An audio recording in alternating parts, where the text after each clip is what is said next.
Hey guys, just a quick heads up before we jump into the video. If you're wondering why I talk about zones like Marble and Spring Yard, well, here's the reason. You see, when Sonic the Hedgehog 1 8-bit was originally in development, the plan was to port the Genesis version straight over, but for reasons still lost in Chaos Emeralds, most of the 16-bit zones were scrapped, and instead of porting them over to 8-bit, the team decided to make a bunch of original zones instead. Now here's the cool part. The remake team, because I'm using the Sonic the Hedgehog 1 8-bit remake as the basis for my review, decided to bring back those scrapped zones, and to keep the original 8-bit levels as well, making this version longer than both the 16-bit and the original 8-bit version. That extra effort deserves serious applause. Speaking of games, my studio's game Nova Rebellion, which the studio consists of 2 people, but it's still a studio, is now out on PC, Mac, Windows, and Linux. I'll leave links in the description, so make sure to check them out. Alright, with all that cleared up, let's dive into my review of Sonic the Hedgehog 1 8-bit. Alright, so I'm back with another Sonic video. So I was planning to take a longer break from the Looblur, and honestly, I'll probably be dialing back on the Sonic content in general. Don't get me wrong, I'm a huge Sonic fan, but this channel isn't gonna be wall-to-wall Hedgehog. That said, I did have the itch to make another Sonic video. This time we're talking about Sonic the Hedgehog 8-bit. If you saw my video on the NES's Forgotten Competitors, where I talked about the Sega Master System and the Atari 7800, you might remember that I mentioned that most early Sonic games got ported to the Master System from the Game Gear. Among these were Sonic 1 and 2. Today, I'm looking at the original Sonic 1 for the Sega Master System, aka the very first 8-bit Sonic. Now, both versions are decent in their own right, the Master System and Game Gear.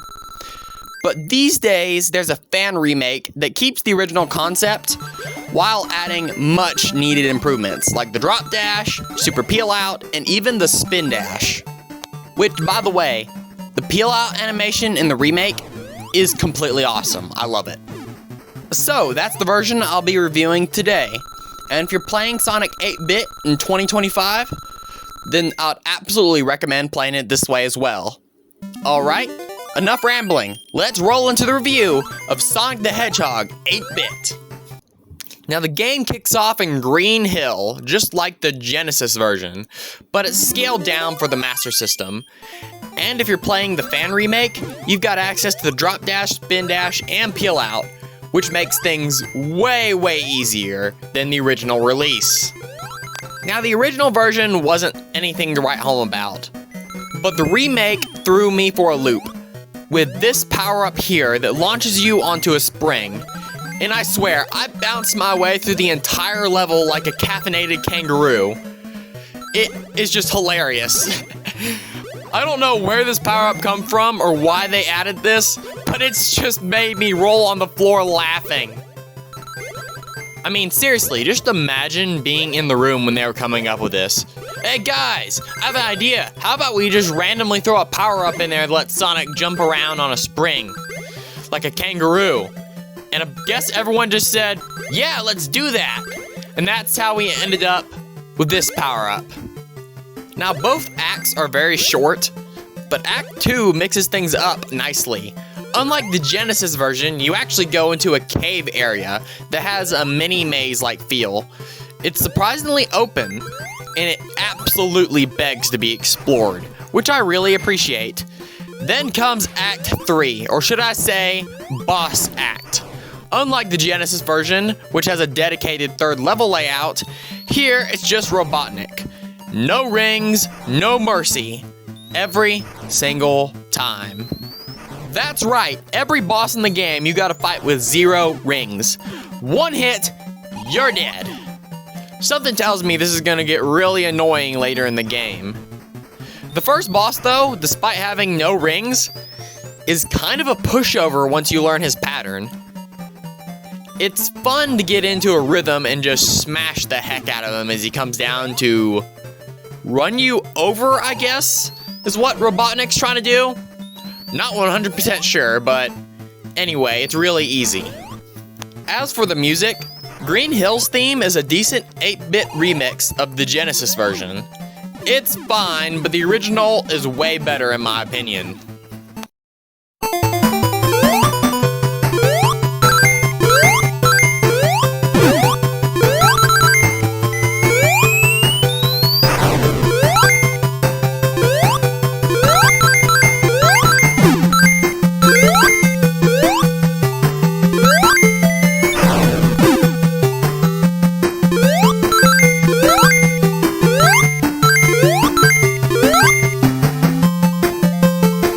Then we get to the boss music, and what is with this theme?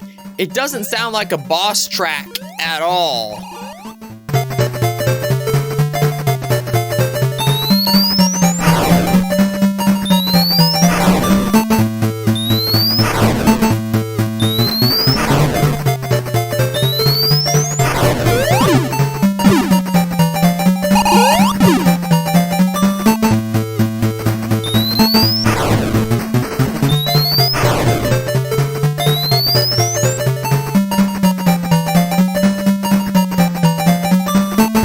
This music feels like it belongs in a special stage, not a boss fight. After Green Hill, we move on to Bridge Zone. And this is a good time to point out something super cool. Between every level, there's a map screen, and it shows Sonic's journey across South Island. It's a nice little touch, and I think it's really, really cool. Now, Bridge Zone, what can I say? This has to be the most impractical, unkept bridge I've ever seen. Parts are falling apart, chunks are missing. It looks like Robotnik outsourced the construction to a raccoon with a jackhammer. But despite the name sounding like it was ripped from a shovelware kart racer, Bridge Zone isn't actually that bad. I'll give it major props to the background art. It looks great, and it gives it the whole mellow riverside vibe. Now, Act 2 throws a curveball. It's an auto-scroll level.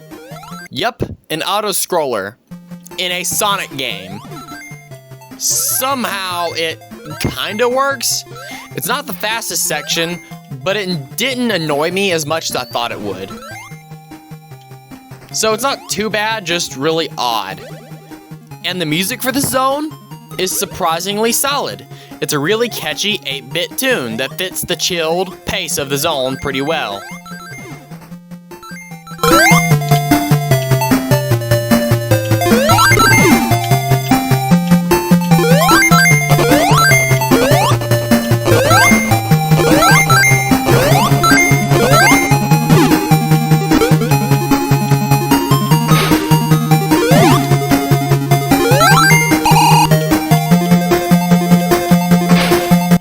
Overall, though this zone is easy, like embarrassingly easy, I beat the whole thing, special stage and boss fight included, in under 5 minutes.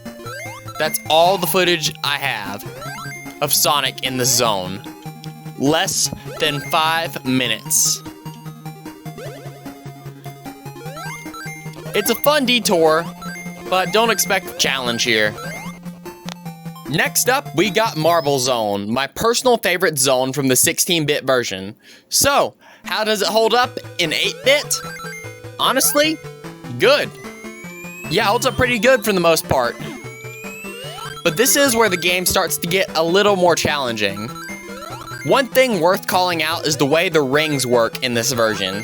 When you get hit, that's it. Your rings are gone. There's no bouncing back to collect a couple that's scrapped by. No. When you get hit, all your rings just disappear. You can't pick them back up. It would suck really bad, but this game is so easy, it's not that big of a problem. And speaking of version differences, the checkpoint system is also a bit odd. Instead of the classic signposts or star posts, you get little arrow boxes. It's a bit weird visually, but mechanically it works just fine. As for the zone itself, it's still pretty solid. The above ground sections have a really nice background, surprisingly detailed for an 8-bit game. And the underground sections are packed with switches, platforms, and trap hazards. Everything I would want from my Ancient Ruin level. So far, Marble Zone, even in the 8-bit Sonic, is still my favorite zone in the first game. It's just incredible no matter where it's at. And the music, the 8-bit remix holds up surprisingly well. No matter what, Genesis or Master System, this tune is awesome.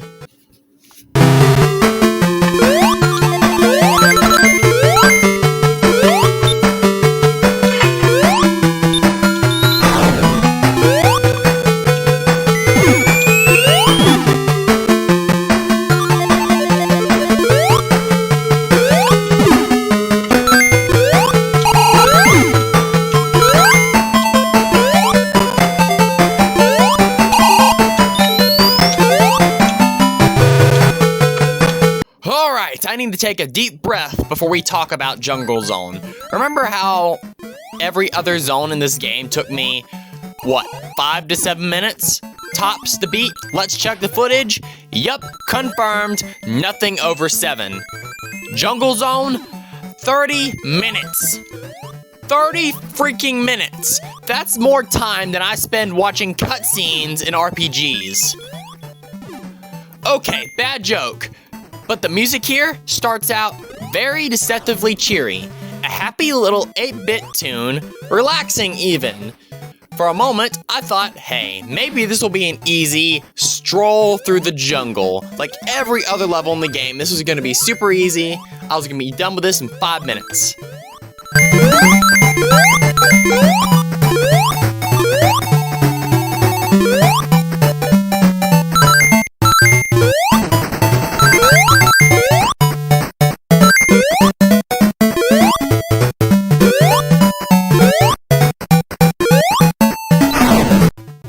So, what's so bad about this zone?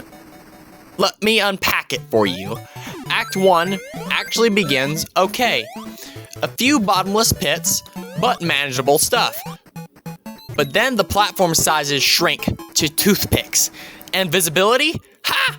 Gone. You can't see where you're landing half the time because of the screen size. You just leap and hope Sonic doesn't end up falling down some bottomless pit.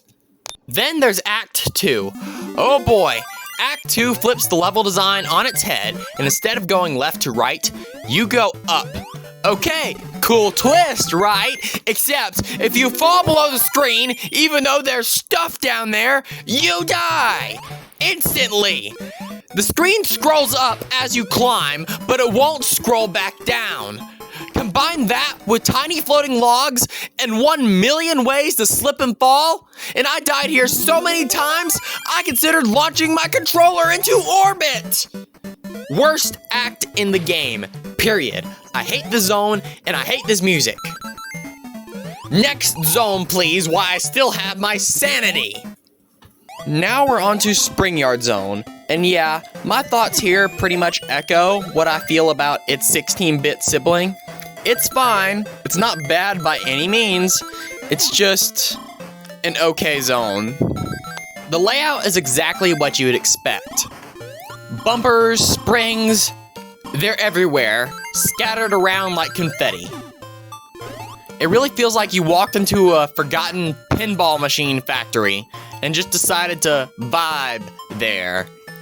It's not too hard, it's not too easy, it just coasts right down the middle when it comes to difficulty. If you enjoy bouncing around like a caffeinated flea, this zone absolutely delivers, but it's not rewriting any rulebooks. Can we talk about this boss fight for just a second? When it popped up, I had to pause. Why does it look like something straight out of Sonic CD? I mean, that's Eggman's sprite from Sonic CD. Why is it here? My guess is the remake team was running out of time and they just grabbed whatever they had on hand. But then again, fan games don't have time limits. So what was the story behind this? I don't really know, but it's really odd. The music here is okay. It's not bad, but it is pretty forgettable.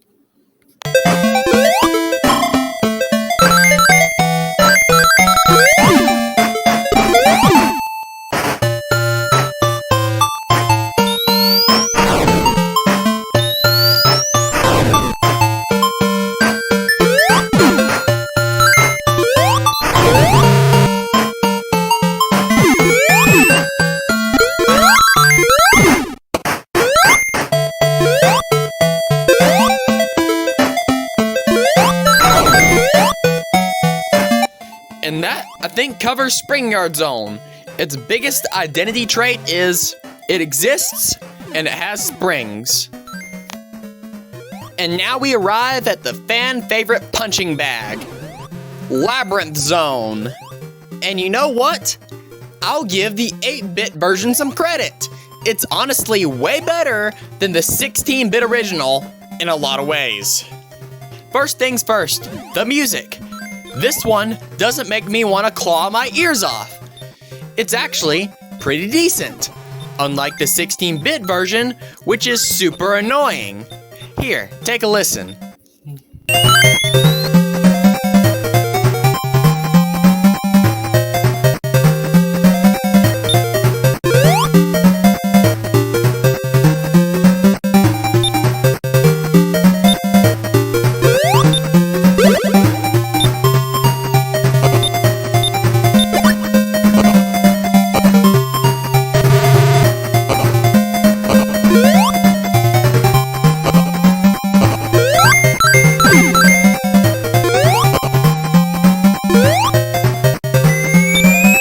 And by the way, I found a secret right at the beginning of the level.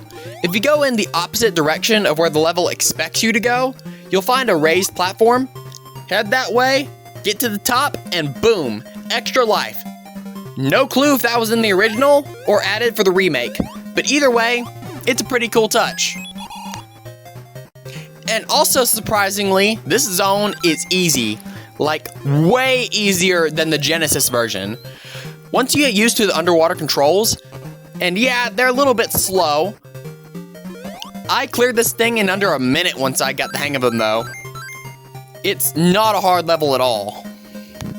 And unlike the Genesis version, this one functions like an actual labyrinth. A small and easy to navigate labyrinth, but still, it's actually a maze. I've actually thought that was really cool. The designers of the 8-bit version actually saw the name of the level and made a level layout that functioned accordingly. Gotta give them props for that. That's pretty good game design. And a benefit many people will like is there's no longer that panic-inducing drowning music. Instead, when Sonic's about to run out of air, you just see a timer pop up. You don't even hear warning beeps until you're right at the edge of death. It's pretty interesting and a much better approach than the awful 16-bit drowning music. Overall, Labyrinth Zone in 8-bit is far better than its 16-bit brother. So, I'll give it points for that. It's not a bad level in the 8-bit version. After Labyrinth, we head into Scrap Brain Zone, Sonic's industrial horror show, and honestly, in the 8-bit version, it's not that bad. Act 1 plays it pretty safe and sticks to the blueprint its 16-bit counterpart set, which is a couple of bottomless pits, some electrical hazards and traps. But Act 1 is over pretty quickly. Like most acts in this game, it's not that long, and it wasn't that hard either. That's mostly thanks to Supersonic, but we'll get to him later. Then we get to Act 2, which changes things up a lot. It becomes a straight-up maze. No, not metaphorically, a literal labyrinth. Somehow I stumbled through it by sheer dumb luck, just taking random paths and praying they led somewhere that wasn't death. I couldn't genuinely explain to you how I got out even if I tried. It just took me a while to get through this mess. Luckily there's not a time limit in this game. Otherwise, I would have been long dead. Then we get to Act 3, which just drove me nuts. Because for starters, there's a time limit. And 2, it's another maze! And this one's even more confusing than the last one. Seriously, who came up with this? I hate Act 3. Also, I hate this stupid life up box. You see, you run over here thinking you're gonna get extra life and then keep going. No, once you get the extra life, it locks you in the room. And all you can do is sit there and wait for the time limit to run out and kill you. It sucks. Luckily, there's no boss fight. You see Eggman and you chase him as he hightails it up a platform.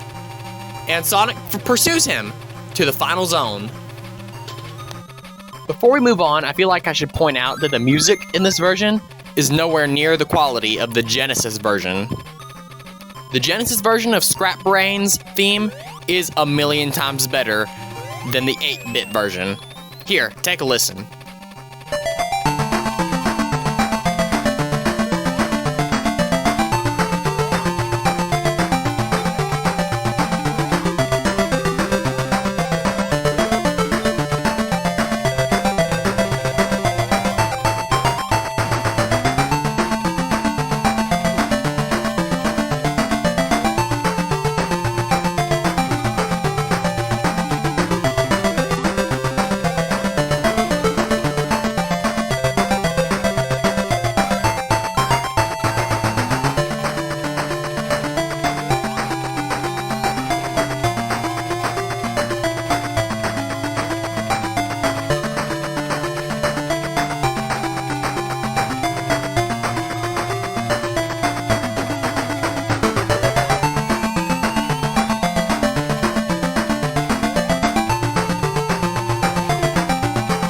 And finally, we hit Skybase Zone.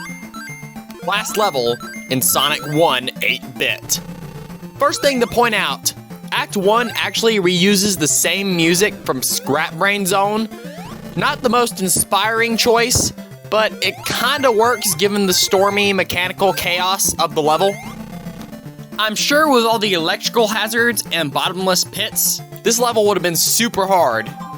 But I had Supersonic, so this level is actually super easy. Honestly, this level feels like it's a precursor to Egg Fleet and Final Fortress from Sonic Heroes. With the thunder cracking in the sky, the cannons, and especially since you're on a giant flying battleship. The Egg Fleet isn't around yet, but we can see Eggman was already working on prototypes. If this game's even canon. Act 2 is where things get really intense, as it comes in with a brand new track with high energy and a fast tempo.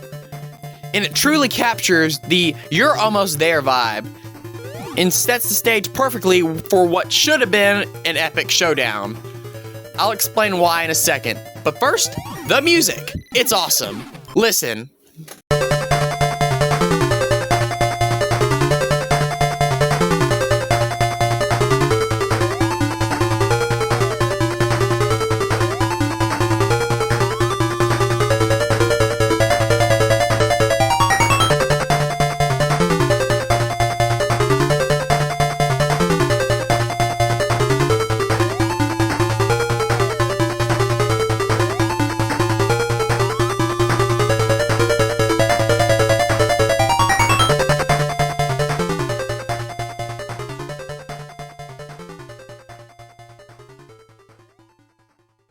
Act 2 is just one last straight gauntlet to Eggman.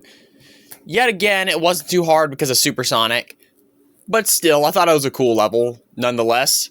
I probably would have hated it had I not had Supersonic, because it looks really hard. Heh, looks. So, before I talk about the final boss and ending, now would be a great time to talk about the special stages.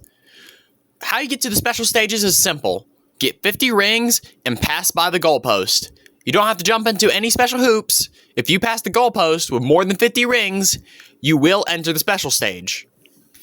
Now, in the original Master System and Game Gear version, things worked differently for the Chaos Emeralds. You see, the Chaos Emeralds were hidden within the main levels themselves, and the special stages were mainly for earning extra lives and continues.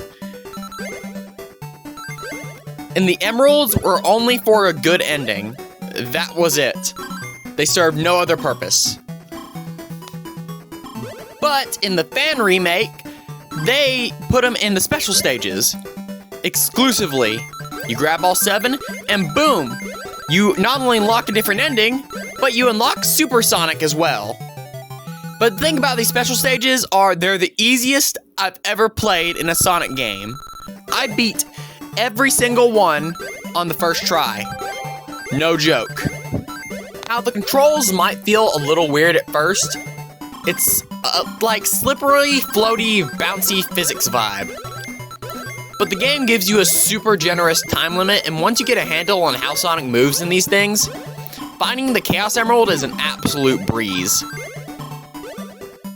Sorry if my description of how they worked doesn't make a lot of sense.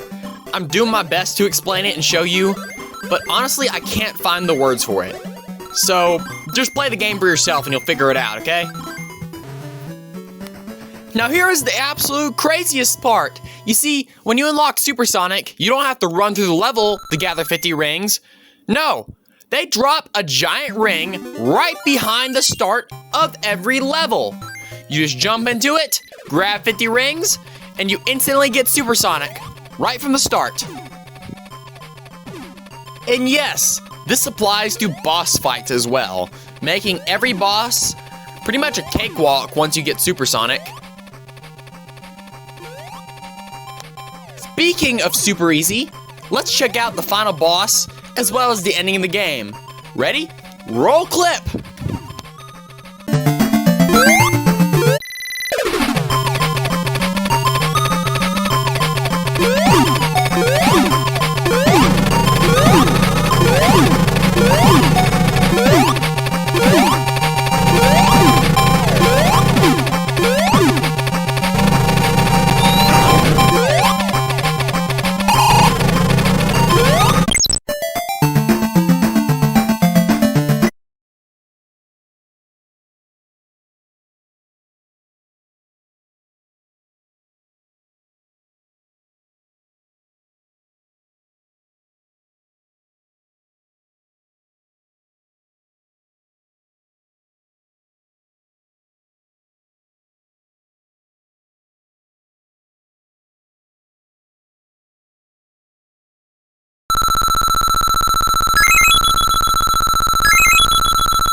What is going on up there? Well, that was easy, and wow, what in the ever-loving heck was that ending? I'm like 90% sure that wasn't in the original release, so how about we check out the ending from the original release?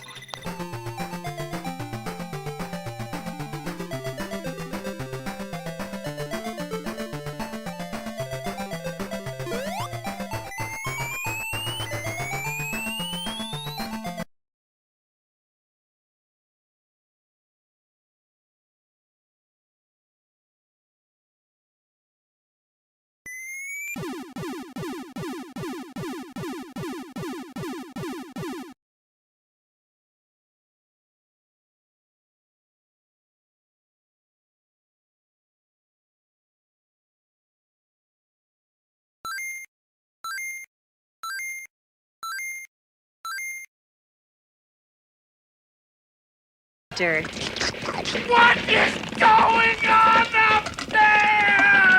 Well, that wasn't any less confusing.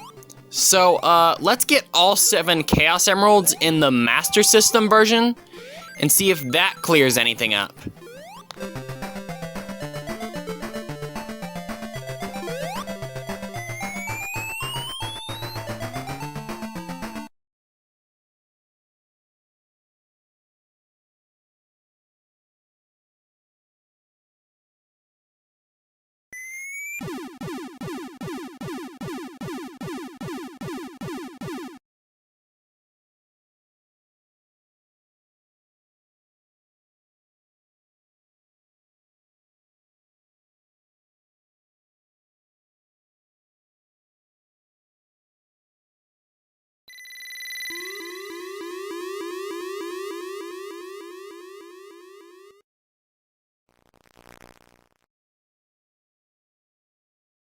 What is going on up there? Okay then, no matter what version you play, the ending just makes absolutely no sense. But what did I think of the 8-bit version of Sonic 1? Well, it was alright and I had some fun with it, but the 16-bit version is overall the better game in my opinion. So, to wrap this up, if you got access to the 16-bit version of Sonic 1, let's be honest, that's probably the easier one to find. It's still the definitive experience. It's way better than this one in pretty much every way. But if you feel like you absolutely have to play the 8-bit version of Sonic 1, the fan remake is the way to go. It adds a lot of new moves, like spin dash, peel out, and all that. A save support, so you don't have to restart the entire game when you lose your continues. Bonus characters like Tails, Knuckle, Mighty, and Ray. And even scrapped levels from the original version. Take no offense, fan developers. Y'all made a really good product and a really good remake. But I just personally prefer the 16-bit version. And with that out of the way, I think I have successfully reviewed Sonic the Hedgehog 1 8-bit. And for those who made it this far, thank you for watching. It's actually crazy. I now have over 20 subscribers, and all my videos are getting over 100 views a piece, which is awesome.